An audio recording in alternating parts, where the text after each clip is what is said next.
மாண்புமிகு தமிழ்நாடு முதலமைச்சர் மு.க. ஸ்டாலின் அவர்களே, மாண்புமிகு அமைச்சர் துரைமுருகன் அவர்களே, நண்பர்களே,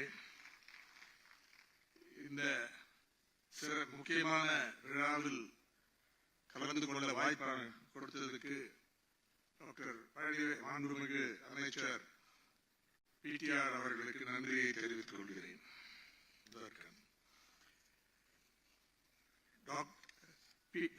பி.டி. ராஜன் அவர்கள் ஒரு காலகட்டத்தில் முக்கியமான அரசியல் தலைவராக, அறிவுஜீவியாக, சோசியல் ரிஃபார்மராக செயல்பட்டது பல பேருக்கு தெரியும். திமுக 1967ஆம் ஆண்டு ஆட்சிக்கு வந்த பிறகு நீதி கட்சி முதலமைச்சர் அண்ணா அவர்களுக்கு ஒரு ரிசப்ஷன் கொடுத்தார்கள். அதுல அண்ணா சொன்னது ரொம்ப இன்ட்ரெஸ்டிங்காக இருக்கு. படிச்சா இது ஏப்ரல் 20, 1967 அன்று சென்னையில் நீதி கட்சி அவருக்கு நடத்திய வரவேற்பு விழாவில் பேசியது. ஆங்கிலத்தில் பேசினார். அது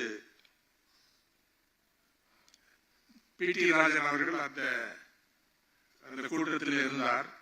அவரை மேன் ஆஃப் கல்ச்சர் என்று அழைத்தார்.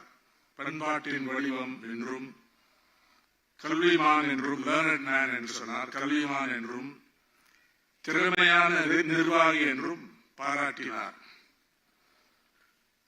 புதிய திமுக அரசாங்கத்தை உயர்ந்த நிர்வாகத்திறன் மற்றும் அது கைட் பண்ணணும் என்று அங்க ஒரு வேண்டுகோள் விட்டார். அண்ணா அவர்கள் சொன்னதில் சில வார்த்தைகள் முக்கியமானவை. இதுல அந்த காலத்தில் நீதி கட்சி ஆட்சியில் இருந்தபோது மக்கள் அரசியல் தலைவர்களின் விருப்பத்திற்கு ஏற்ப செயல்பட்டனர். ஆனால் இந்த காலத்தில் எவர் ஆட்சியை அமைத்தாலும் மக்களின் விருப்பங்களை நிறைவேற்றும் பொறுப்பு உள்ளது என்பது ஃபர்ஸ்ட் பாயிண்ட். முக்கியமான ஒரு விஷயம். மாறுதல், ஒரு புதிய கட்டம் ஏற்பட்டுவிட்டது. அந்த நாட்களில் நீதி கட்சிக்கு 2 பெரும் பொறுப்புகள் இருந்தன. ஒன்று, மக்களின் விருப்பங்களை நிறைவேற்றும் வகையில் செயல்படுவது. மற்றொன்று, பிரிட்டிஷ் ஆட்சியுடன் மோதாமல் எது சாத்தியமோ அதை அடைவது. நீதி கட்சியின் கொள்கை இதுவாக இருந்தது. பிரிட்டிஷாருடன் மோதல் ஏற்படாமல் அவர்களிடமிருந்து அதிகபட்ச நன்மைகளை பெற வேண்டும். அவர்கள் அழகாக அந்த சுருக்கமாக அதை சொன்னார். அப்புறம் என்னை பொறுத்தவரை நான் 3 வழிகளில் சக்தியையும் பலனையும் பெறுகிறேன். நீதி கட்சியின் தொடர்பு கொண்டிருந்ததனால் 1935 அதில் ஜாயின் பண்ணார். நீதி கட்சியின் தொடர்பு கொண்டதுனால அந்த கட்சியின் பெருந்தன்மையான பண்பை பெறுகிறேன். மேக்னானிமிட்டி என்ற வார்த்தை ஆங்கிலத்தில் பயன்படுத்தினார்.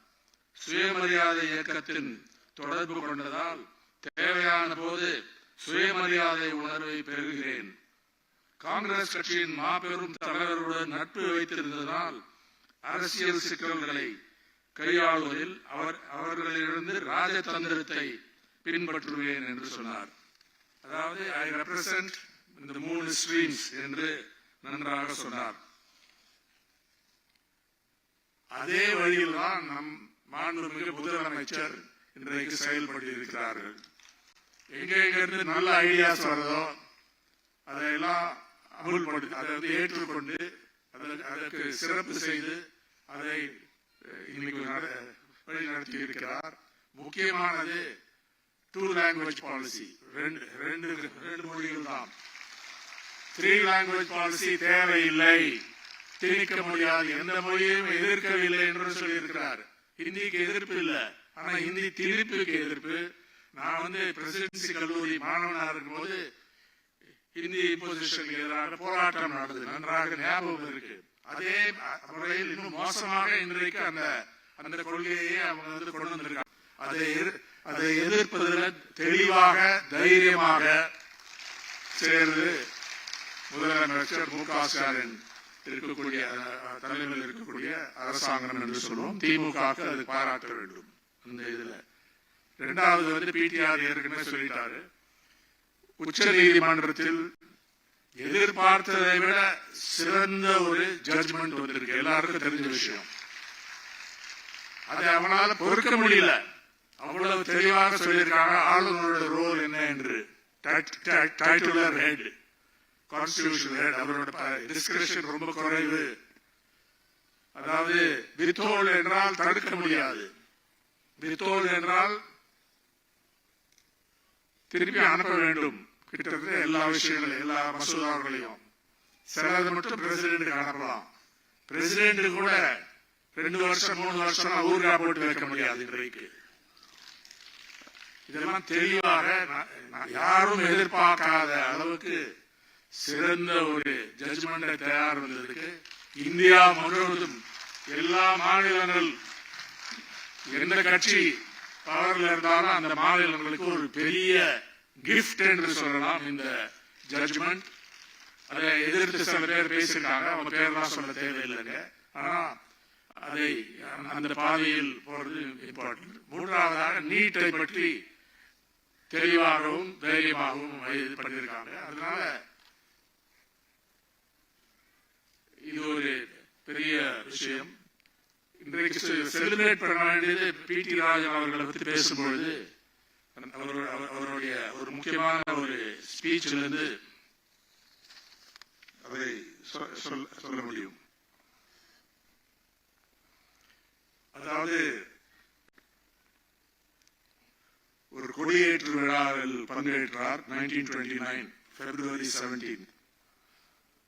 இந்த இயக்கத்தின் நோக்கமும் குறிக்கோளும் 2 மனிதர்களுடைய பாகுபாடு காணும் சமூகத்தின் பல்வேறு பிரிவுகளுடைய பிளவுகளை உருவாக்கும், பிறப்பின் அடிப்படையில் உயர்வு தாழ்வு என்ற கருத்தை உள்வாங்க செய்யும், பெரும்பாலான மக்களை மாட்டுக்கும் கீழாக நடத்தும், பெரும்பான்மையான பக்தர்களை கோயில்களில் நுழைய விடாமல் தடுக்கும், பெண்களை வீட்டு பாத்திரங்களாக கருதும் சமூக அமைப்பை ஒழிப்பதே ஆகும் என்று தைரியமாக பி.டி. ராஜன் அவர்கள் அதில் சொன்னார். ஆங்கிலத்தில் சொன்னார், அது தமிழ் மொழிபெயர்ப்பது.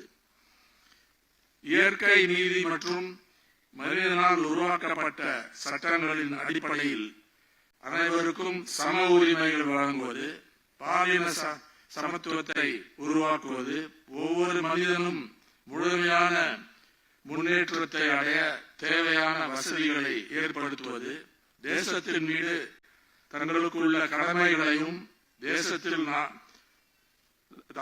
தாம் அனுபவிக்கும் உரிமைகளையும் அனைவரும் புரிய வைப்பது போன்ற இதை பற்றி தெளிவாக பேசினார். அவருடைய தமிழ் பெற்று அவர் தமிழ் உயர்கல்விக்கு செய்த சாதனைகள், அவருடைய கான்ட்ரிபியூஷன்ஸ் எல்லாம் முக்கியமானவை. அண்ணா அவர்கள் சொன்னது மாதிரி ஒரு எஃபிஷியன்டாக அட்மினிஸ்ட்ரேட்டர் என்று அவரை போற்றினார். Learned man of culture. அது ஒரு இன்னைக்கு தமிழ்நாடு நம்பர் 1 ஸ்டேட்டாக இருக்கிறதுக்கு காரணம் இந்த விஷயங்கள் உண்டு. அதாவது ஜாதி கொடுமையையும் ஜாதி வித்தியாசங்களையும் எதிர்ப்பது, மக்களை திரட்டுவது. இந்த புக்ல தி டிராவிடியன் மாடல் என்று ப்ரொஃபசர் கலையரசனும் ப்ரொஃபசர் விஜயபாஸ்கரும் எழுத முக்கியமான ஒரு நூல், interpreting the political economy of Tamil Nadu. அதோடைய சாராம்சம் என்னவென்றால், வெறும் பொருளாதார இன்இக்வாலிட்டிஸ் மட்டும் இது இல்ல, சமூக சோசியல் ஜஸ்டிஸ், சமூக துறையில் அந்த மக்களை திரட்டி அந்த மோசமான பிற்போக்கான இருக்கக்கூடிய அந்த பழக்கங்களை எதிர்ப்பது, தூக்கி எறிவது.